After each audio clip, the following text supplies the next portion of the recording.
Welcome to my 34th book update. Here we go again. It's been quite some time now, hasn't it? That means I got a lot of books to show you guys, huh? You're damn right. Well, the first things I'm going to show you are not books. These are some Spanish lobby cards from Friday the 13th, the original 1980 classic. I'm not going to show you them all right now because they're very hard to find, but it is a hint as to what is to come in this book update. I also got some magazines here. I got a Fangoria magazine from 1988, which is uber cool. It's got Hellraiser, Freddy, Predator, Jason, Fright Night Part 2, The Blob. Great year for horror. But I also got some Scream magazines. My mother got me these while she was on vacation, and I thought that was really cool. Really love this one because it has piranha on it. I really love this one because it has alligator on it. Score! Now let's get to the books. I bumped my screen. First up I have is Apex 2 by Chris McAnally. I really enjoyed this book. It's a great follow-up to Apex from that author, who is a good friend of mine, and I'm just really excited to see what he has coming out next.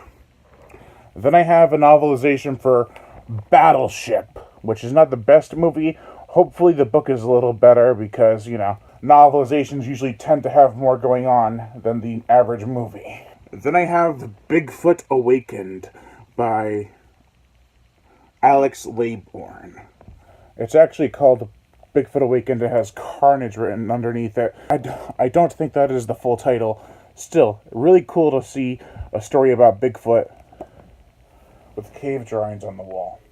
It's really cool, or something like that. I'm not sure if they're cave drawings or just drawings in general, but anyways, next up I have Cannibals by Guy N. Smith. This looks really cool. Love me some cannibal horror, and these cannibals look like mutants with a big bump on their head.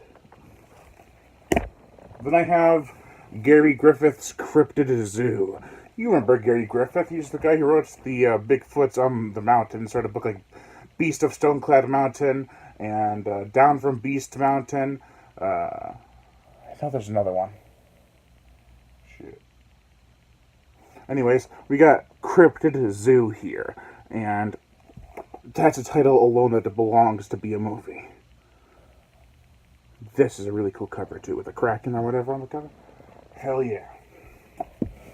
Then I have Lucas Pedersen's Dark Waters. Really love that cover. Can't tell what the creature is, but it looks like it's a fish with scaly hide and amphibious fins or whatever. Then I have Devil Sharks. I'm not sure if I showed this already in an update, but here it is again. Really fun book by Chris Jamieson, and glad to have it in my collection. Really love the cover too. Really. I'm saying really a lot. Then I have a book by Alan J.D. McNeil. Now, McNeil is writing a novelization for Planet of Dinosaurs, so he's already got my support. But I bought this book called Diary of a Broken Mind, and it's a really interesting plot. It says that a woman, she had killed some men that attacked her, and she ate them. Pretty much. She was in the mental ward, and now she escaped. That is creepy. Bitch be crazy! Now, you remember those Friday the 13th postcards I showed you? In case you don't, here they are again. I've got something here that'll really surprise you. Friday the 13th, the 1980 classic novelization. Haven't read it yet. I don't know if it's a classic for sure. Friday the 13th, Part 2, the novelization. Friday the 13th, Part 3, the novelization. Then Friday the 13th, 3D, which is a novelization, but it's different from the other one. So that's really cool. I love the cover, too. And then Friday the 13th, Part 6, Jason Lives. Hell yeah, I've got all of them. All 5 novelizations. That is awesome. I'm going to be taking very good care of them, because I know the owner really wanted me to take care of them nicely, so Going to be very careful with these puppies. I'm going to read them eventually, just not right away. Put those right there. Then I have Lucas Pedersen, who also wrote Dark Waters' Guillotine, or The Guillotine. It's like, what is that, the dunkfish or the dogfish? Oh, Dunkleostis? What? Anyways, that is an awesome cover. Can't wait to read The Guillotine. It's going to bite some heads off, I'm pretty sure of that, based on the title. Then I have one by James Marshall Smith, Amazon best-selling author. It is called Hybrid. This looked interesting. It kind of reminded me of Wolfen, but I'm not sure if that's what the plot is going to be. It takes place in Yellowstone, so that's also really cool. And it's about a wolf, so ain't nothing wrong with that. Hybrid. Then I have I Know What You Did Last Summer. And it's got a novelization. I never knew that.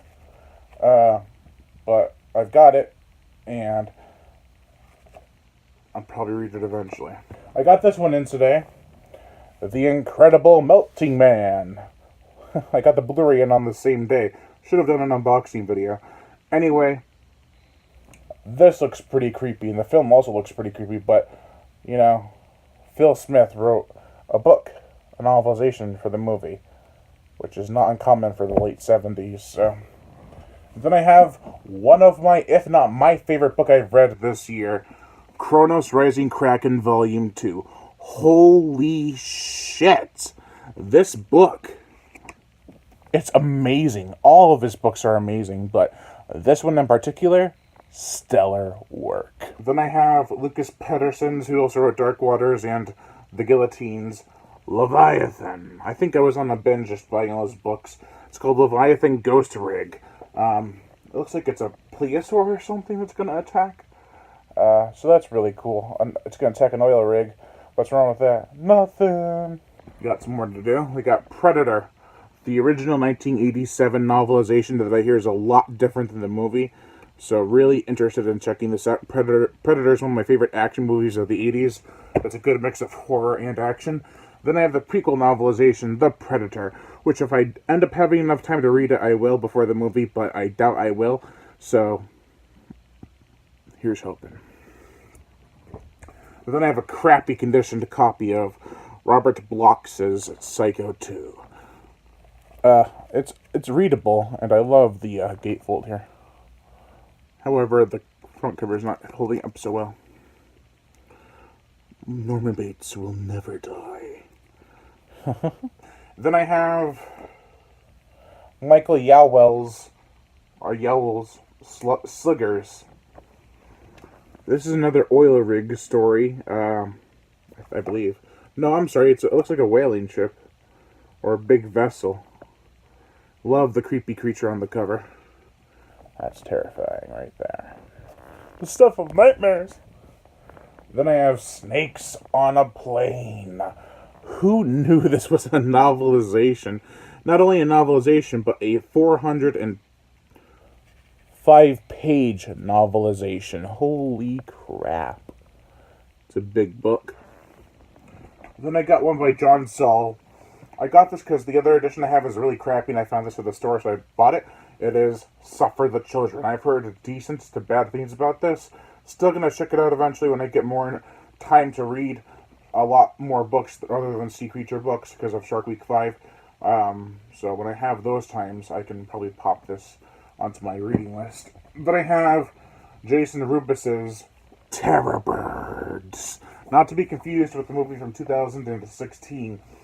Terror Birds is actually a really cool creature, and I like the movie, but I haven't read this book yet. It's not based on the movie, so.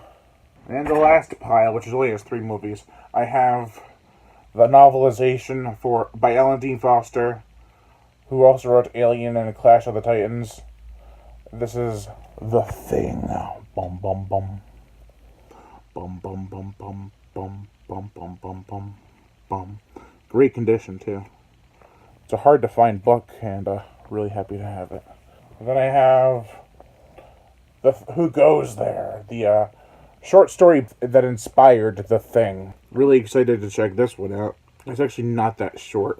It's got about at least 100 pages, but I guess you can consider it a short novella. And last but not least, last update I had Werewolf by Moonlight and the Return of the Werewolf. Now I have The Son of the Werewolf with the exact same cover as Return of the Werewolf with a different lighting color. The cover is just copy and paste. It's ridiculous. They didn't even change it at all. That is lazy, and I'm pretty upset about that. Still, it's the final chapter in the Werewolf trilogy written in 1978. So yeah, those are all, oh my god, tons of books that I've gotten recently. I've got a few more that I'm going to add to another update because this one was taking up too much space on my bed when I have room to record it. Anyways, so yeah, Lion Brian Gatto, host of Horror Show Entertainment. Make sure to like my Facebook page in the description below, leave comments, and subscribe.